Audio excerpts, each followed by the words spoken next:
Hello students, आज हम लोग शुरू करेंगे। अभी हम लोग इलेक्ट्रोस्टैट्स के बारे में काफ़ी की थ्योरी हम लोगों ने पढ़ी है।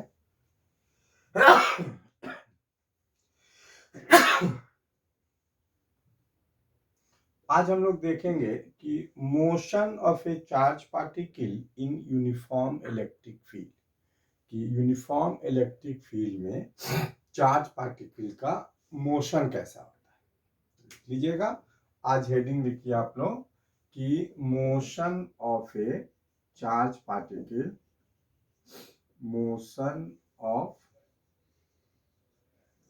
Charge particle in uniform electric field. ठीक है, इलेक्ट्रिक फील्ड में चार्ज पार्टिकल का मोशन कैसा होगा। तो motion of A charge particle in uniform electric field. अब जैसे देखो, अगर मैं कंसीडर कर लूं कि मेरे पास यहां से अगर की ओके, यहां पे अगर ये एक प्लेट है जिसके ऊपर प्लस चार्ज दिया हुआ है और इधर मेरे पास जो है ना कि यहाँ पे ये माइनस चार्ज है, यूनिफॉर्मली डिस्ट्रीब्यूटेड।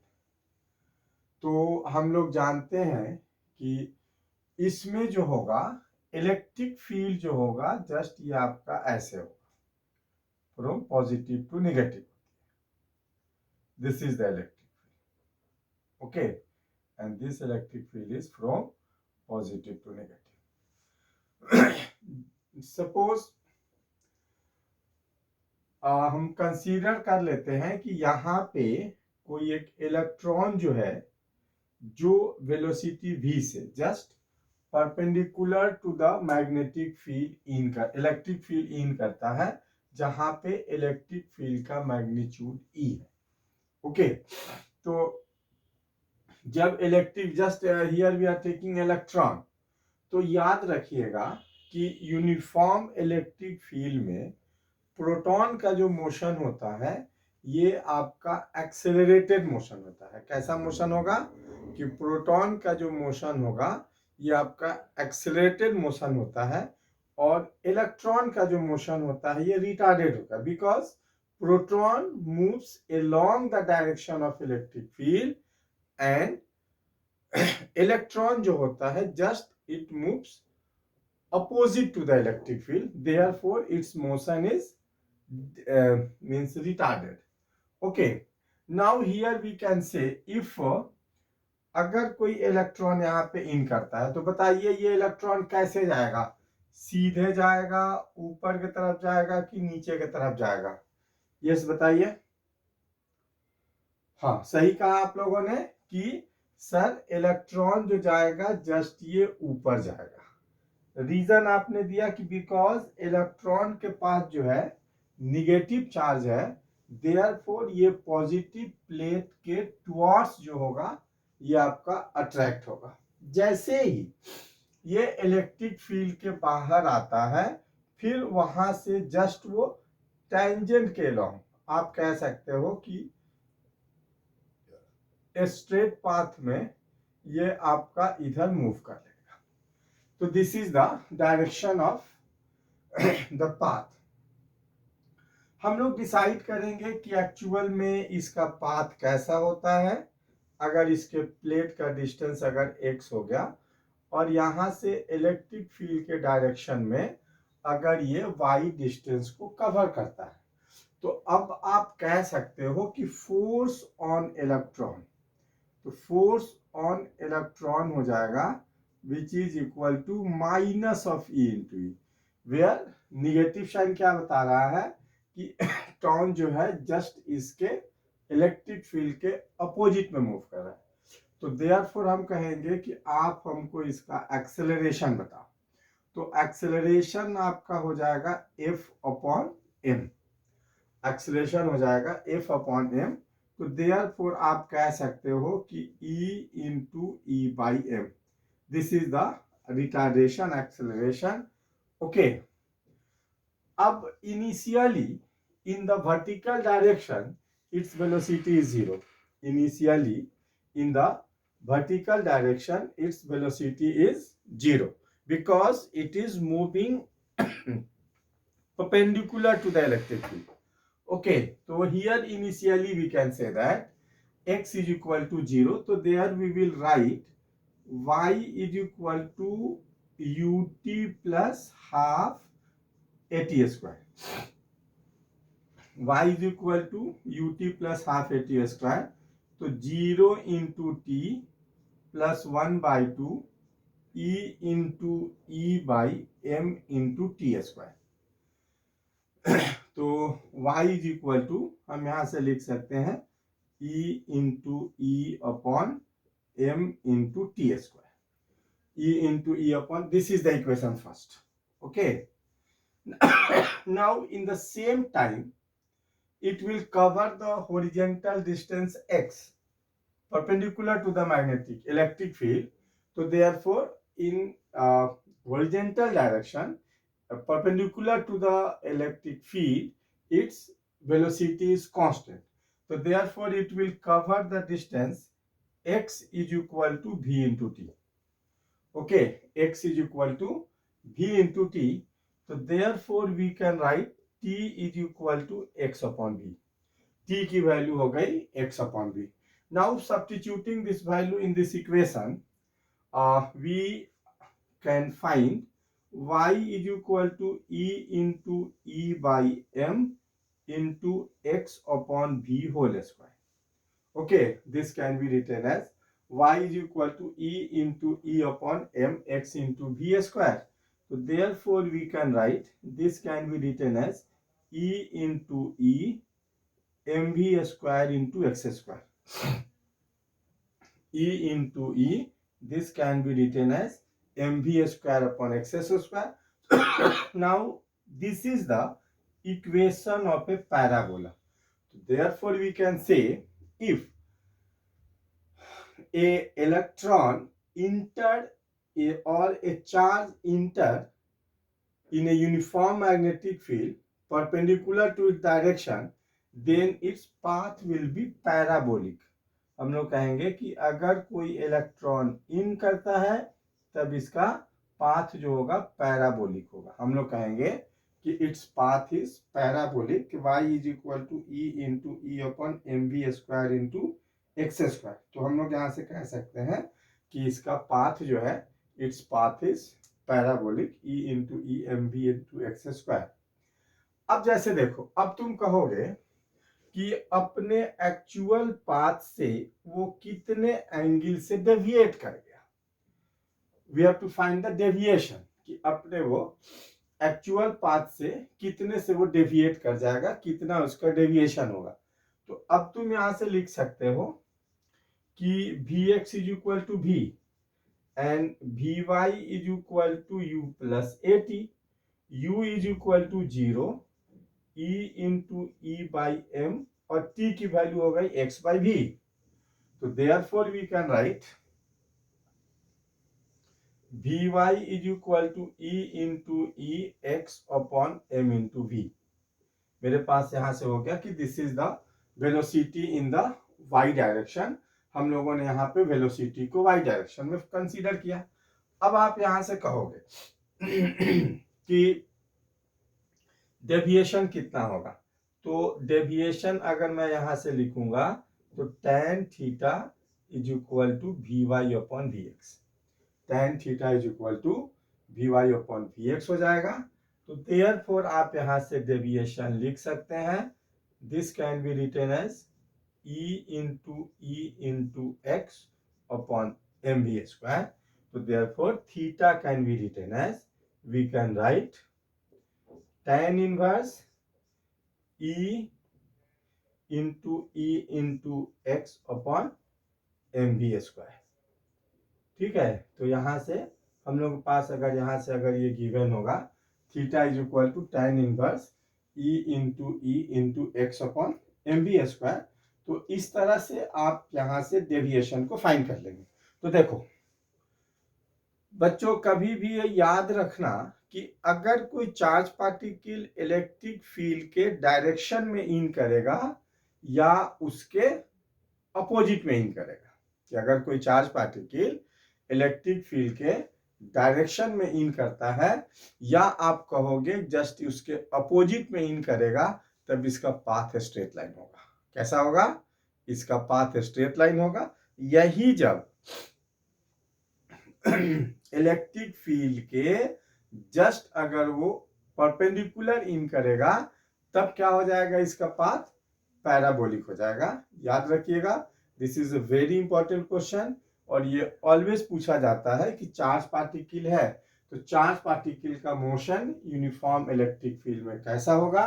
तो हम लोग कहेंगे कि यूनिफॉर्म इलेक्ट्रिक फील्ड में चार्ज पार्टिकल का जो मोशन होगा, ये आपका पाथ जो हो जाएगा, इट इज पैराबोलिक। ठीक है यहां तक? यस? किसी को कोई कंफ्यूजन है तो बताइए। तो अगर आप इस लेक्चर को एंजॉय कर रहे हैं, अगर आपको समझ में आ रहा है, प्लीज तो आप इसको लाइक करें और इसको सब्सक्राइब करें। और आप चाह रहे हैं कि जो भी आपके जानने वाले हैं, फ्रेंड्स हैं, रिलेटिव हैं, जहां कहीं भी हो, उनको अगर बेनिफिट हो तो प्लीज आप इसको शेयर जरूर करें। अब देखो, आज हम लोग अब यहाँ पे एक छोटा सा क्वेश्चन देखते हैं। अब इसमें सब कुछ आपको न्यूमेरिकल वैल्यू गिवन होगा। यू कैन कैलकुलेट कि वर्टिकल डिस्प्लेसमेंट कितना होगा, थीटा कितना होगा, एक्स वाई कितना होगा, आप यहां से इसको कैलकुलेट कर। अब इसमें एक और काफी इंपॉर्टेंट क्वेश्चन है बोर्ड पॉइंट ऑफ व्यू से और plus entrance point of view से। बोर्ड पॉइंट में इसका डेरिवेशन दे देता है, और यही जब इंट्रेंस पॉइंट ऑफ व्यू से अगर हम लोग लेकर के देखेंगे तो इंट्रेंस पॉइंट ऑफ व्यू से आपको इसका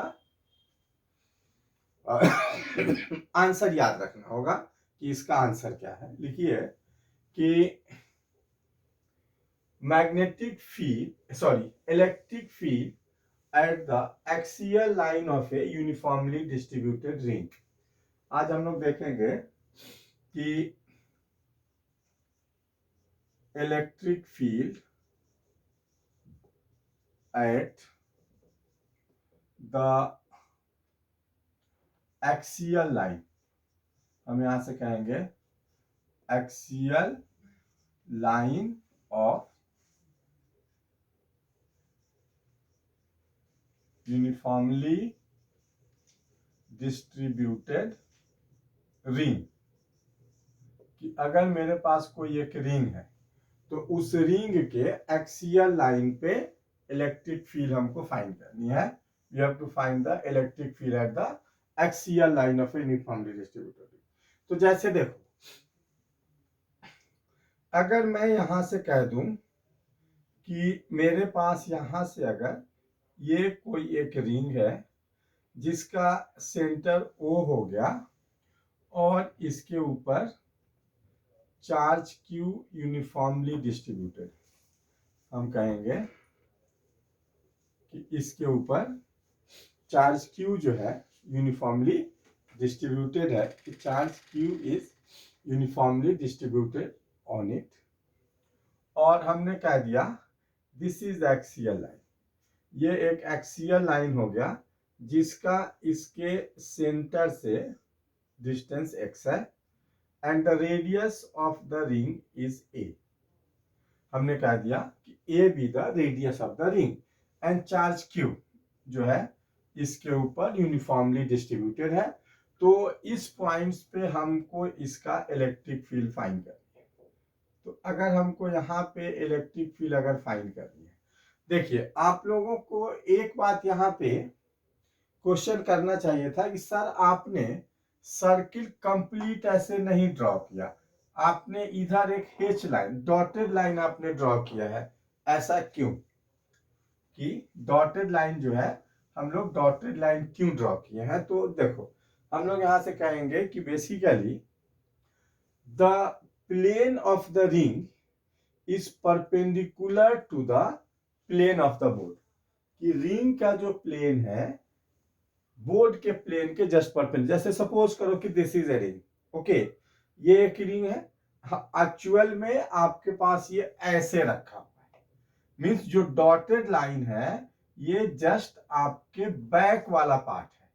तो अगर कहेंगे कि what is the meaning of dotted line, तो आपका आंसर होगा कि एक्चुअल में जो प्लेन है, just the plane of the ring is perpendicular to the plane of the board. तो अब जैसे देखो यहां पे अगर हम ले लेते हैं इस पॉइंट्स को, अगर मैं ए कह दूं, इस पॉइंट्स पे बी कह दूं, तो this will behave like a point charge. तो अगर ये मेरा पॉइंट चार्ज की तरह बिहेव करेगा, इसको अगर मैं एक्स एक्सिस कह दूं, तो अब तुम कहोगे कि या इस पॉइंट्स के लिए इलेक्ट्रिक फील्ड डीई इधर होगा। इसके लिए अगर मैं लेकर के देखूंगा तो कहूंगा इस पॉइंट्स के लिए इलेक्ट्रिक फील्ड डीई जो होगा ये मेरा इधर होगा। अगर ये एंगल थीटा हो गया तो ये एंगल भी थीटा होगा, ये एंगल भी थीटा होगा। तो now we are interested to calculate इस डीएल पे कितना चार्ज होगा। तो तुम कह सकते हो कि सर जब लेंथ 2 पाई ए है तो इसके ऊपर चार्ज क्यू है, तो लेंथ अगर डीएल होगा तब चार्ज कितना होगा, तो हम लोग लिखेंगे q upon 2 pi a into dl. तो हम यहां से लिख सकते हैं d q which is equal to q upon 2 pi a into dl. D q is equal to q upon 2 pi a into dl. अब जैसे देखो ये x है, ये r है, तो आप यहां से कहोगे कि ये लेंथ हो जाएगा a square plus x square under root. Okay, हम यहां से कह सकते हैं कि ये हो जाएगा a square plus x square under root. अब जैसे देखिए, अब जब आपने now this d q will behaves like a point charge. ये जो डी क्यू है ये आपको एज ए पॉइंट चार्ज की तरह बिहेव करेगा। तो आप जानते हो electric field due to a point charge कितना होता है। तो अगर हम field at P due to this dl element, this d q charge, तो अब आप यहां से लिखोगे डीई। ओके, हम यहां से लिख सकते हैं dE is equal to 1/4 pi epsilon naught. ठीक है, अगर मेरे पास यहां से अगर ये गिवन होगा तो मैं यहां से लिखूंगा d E, this can be written as 1/4 pi epsilon not d q हो जाएगा, और ओपन में हो जाएगा a square plus x square under root का होल स्क्वायर। ठीक है, तो this is equal to d q upon d E a square plus x square under root, या आप लिख सकते हो कि 1/4 पाई एप्सिलॉन नॉट और q upon 2 pi a into a square plus x square into DL, और इसको इंटीग्रेट कर। अब देखो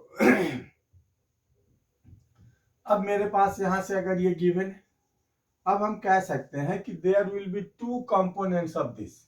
एक कंपोनेंट इसका ये हो जाएगा डीई कॉस थीटा, और इधर एक कंपोनेंट मेरा हो जाएगा डीई साइन थीटा। तो एक डीई कॉस थीटा हो गया और दूसरा मेरे पास यहां से हो गया डीई साइन थीटा। तो डीई कॉस थीटा, तो अब तुम कह सकते हो कि if this is x axis और इसको अगर मैं वाई एक्सिस कह दूं, तो मैं कह सकता हूं कि electric field along y axis that is sigma d into E into sine theta, this is equal to 0। तो वाई एक्सिस के along इलेक्ट्रिक फील्ड हो गया E y is equal to d into E into sine theta is equal to 0।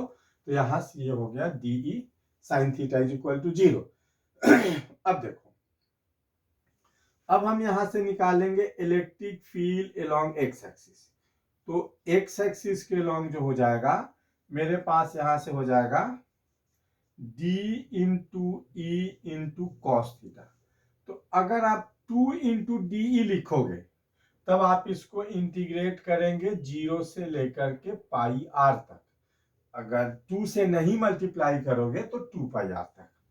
अब मैं यहां पे इसकी value को रख दूं 2 into 1/4 pi epsilon not q upon 2 पाई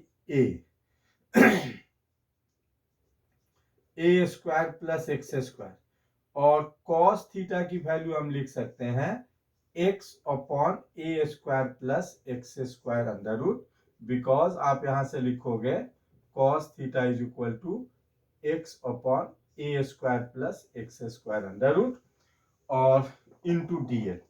तो डीएल को हम इंटीग्रेट कर देंगे 0 से लेकर के पाई इंटू ए तक। हम लोग इसको इंटीग्रेट करेंगे पाई इंटू ए तक।